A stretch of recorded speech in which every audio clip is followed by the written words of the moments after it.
दोस्तों सोचो आप एक फ़्लाइट पकड़कर एक दूसरे देश जाते हो और जैसे ही आप एयरपोर्ट पे उतरते हो आप काउंटर पर जाते हो अपना पासपोर्ट दिखाने और वहाँ के ऑफिसर्स आपसे कहते हैं कि आप किस देश से हो और आप अपने देश का नाम बताते हो और वो ऑफिसर्स बोलते हैं कि ऐसा तो कोई देश एग्जिस्ट ही नहीं करता है। तो आपको कैसा लगेगा?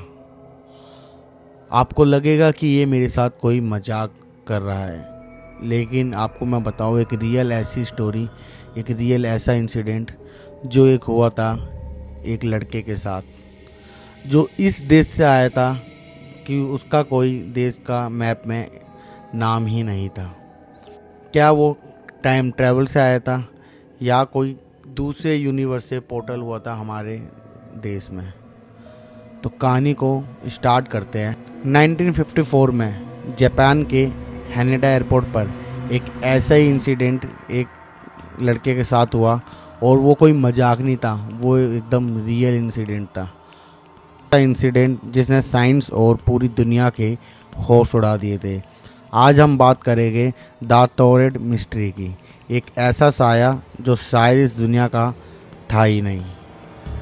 जुलाई की एक ठंडी शाम थी। हैनेडा एयरपोर्ट पर रोज की तरह भीड़ थी।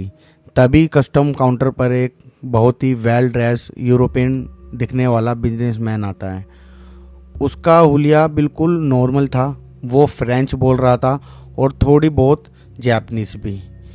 लेकिन जब ऑफिसर्स ने उनसे पूछा कि आप अपना देश का नाम बताओ, आप कहाँ से आए हो, तो उसने बिना घबराए बिल्कुल ठंडे दिमाग से बोला, मैं टोरेड से आया हूँ। ऑफिसर ने एक दूसरे को देखा। उनके कंप्यूटर, उनकी फाइल, उनकी किताबें सब छान मारी, पर पूरी दुनिया में टोरेड नाम का कोई देश मिला ही नहीं। ऑफिसर्स को लगा शायद ये कोई मेंटल पेशेंट है या कोई क्रिमिनल। लेकिन दोस्तों असली डर की शुरुआत अब होती है। जब ऑफिसर ने उससे आइडेंटिटी प्रूफ मांगा तो उसने अपना पासपोर्ट उनके हाथ में थमा दिया। और पता है क्या, वो पासपोर्ट 100% असली था और गोल्डन सुनहरे अक्षरों पे उस पर लिखा था किंगडम ऑफ टोरेड। सिर्फ इतना ही नहीं, जब उसके पासपोर्ट को ऑफिसर ने पेज पलटे तो उस पर काफ़ी देशों की मोहरें लगी हुई थी जहाँ वो घूमकर आ चुका था और उसमें से एक देश जापान भी था। तो ऑफिसर्स हैरान हो गए कि एकदम 100% असली पासपोर्ट पर वीज़ा की स्टैंप लगी हुई है कि ये पहले भी इस देश में ट्रैवल कर चुका है जहां आज वो फंस चुका है। ऑफिसर्स सारे घबरा चुके थे। उन्होंने उस लड़के के आगे एक वर्ल्ड का मैप आगे रख दिया और उससे पूछा कि इस मैप पर उंगली रखकर बताओ कि आप कहाँ से आए हो। और उसने बिना घबराए फ्रांस और स्पेन के बीच एक लाइन जा रही थी, उस देश के ऊपर उसने उंगली रख दी और सभी लोग हैरान हो गए। ऑफिसर्स की आंखें फटी रह गई। उसने जिस देश के नाम पर उंगली रखी थी वो देश था एंडोरा। उधर कोई भी ऐसा देश नहीं था जो वो बोल रहा था कि मैं टोरेड से आया हूँ। और उससे अजीब बात यह है कि वो लड़के ने जब उंगली रखी तो वो खुद ही आग बबूला हो गया और गुस्से से तेज चिल्ला के बोलता है कि ये क्या मजाक है, मेरे मैप में मेरा देश का नाम क्यों नहीं है। पुलिस वाले भी हैरान हो जाते हैं कि टोरेड नाम का देश तो 1000 साल पहले हुआ करता था जो आज एंडोरा है और इसके पास रियल पासपोर्ट भी है। क्या वो एक टाइम मशीन से आया था या पैरेलल यूनिवर्स से आया था?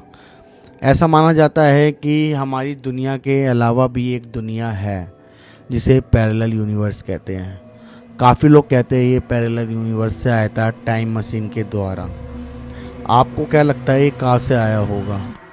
मामला इतना खुफिया हो चुका था कि पुलिस वालों ने इन्वेस्टिगेशन के लिए उसको एक 15वें फ्लोर के ऊपर एक रूम में बंद कर दिया और उससे सारे उसके आईडी, पासपोर्ट, वीज़ा सब ले लिया था।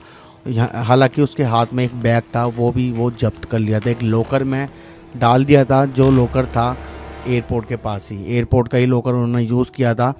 और पुलिस के 2 सैनिक उन्होंने बाहर लगा दिए थे कि बोला था कि ये अगर कुछ भी ऐसी वैसी हरकत करता है इस पर पूरी तरीके से नज़र रखी जाए। इसलिए 2 लगाए थे, अगर एक को नींद भी आ जाए तो दूसरा उस पर नज़र रख सके। और पूरी रात बीत गई थी, कमरे के अंदर से एक आहट भी नहीं आई। ऑफिसर्स जो बाहर उसके तैनात थे वो भी हैरान हो रहे थे कि ऐसा क्या कर रहा है कि उसकी बिल्कुल भी हलचल नहीं आ रही थी। उन्हें लगा था कि शायद ये ट्रैवल में थक चुका है और ये सो रहा है। लेकिन सुबह कुछ ऐसा होता है जिससे उनके खुद होश उड़ जाते हैं। जब कुछ ऑफिसर्स 15वें फ्लोर पर उसको देखने के लिए आते हैं, इन्वेस्टिगेशन के लिए आते हैं अगले दिन, जब वो लोग देखते हैं तो उन्होंने कुछ ऐसा देखा जिस पर उन्हें अभी तक विश्वास नहीं हुआ। उन्होंने देखा रूम पूरा खाली था, वहाँ पर वो यूरोपियन लड़का नहीं था। उन्होंने इधर भी देखा उधर भी देखा, वो कहीं नहीं मिला। उनको लगा कि शायद वो वॉशरूम में होगा। जब उन्होंने वॉशरूम का दरवाज़ा नॉक करा, वो पूरी तरीके से खुला हुआ था। और फिर उन्होंने देखा एक खिड़की विंडो के उधर जाके देखा। उन्होंने देखा कि ये तो 15वां फ्लोर है, अगर वो यहाँ से कूदता है तो वहाँ से सीधा मौत होगी और कुछ भी नहीं होगा। वहाँ से वो लड़का गायब हो गया।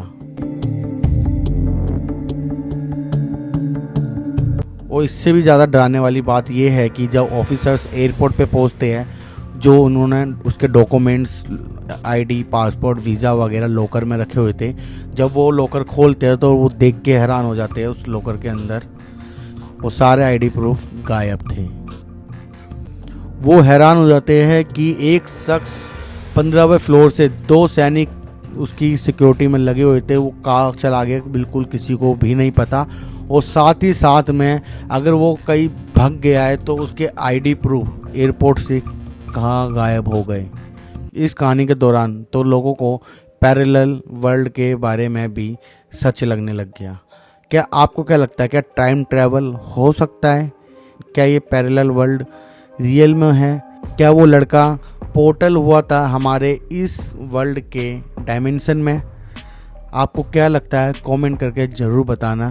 और अगली स्टोरी तो कुछ ऐसी होने वाली है जो आपको कभी सोने नहीं देगी।